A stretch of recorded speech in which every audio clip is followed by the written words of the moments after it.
इसमें वो कहते हैं कि हमारे देश के लोग ये चाहते हैं कि हमें प्राचीन संस्कृति सभ्यता को वापस अपना लेना चाहिए, उसमें हमें लौट जाना चाहिए। तो वो यहाँ पर ये बताते हैं कि प्राचीन सभ्यता और संस्कृति में लौटने का क्या मतलब है।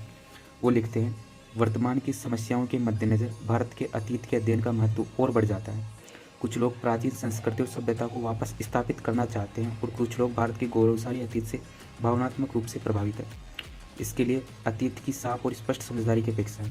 वो कहते हैं कि हमें पुरानी संस्कृति में वापस लौटने से पहले ये समझ लेना चाहिए, प्राचीन भारतीय समाज में सामाजिक अन्याय भी प्रमुखता से विद्यमान था। अन्याय का मतलब है जैसे कि कुछ तबका, ऊपर के डोमिनेंट कास्ट जैसे ब्राह्मण, क्षत्रिय आदि, नीचे की बिल्कुल लोअर क्लास पर स्थित कास्टों जैसे शूद्रों, अति शूद्रों को बहुत ही दोयम दर्जे पर बनाई हुई थी।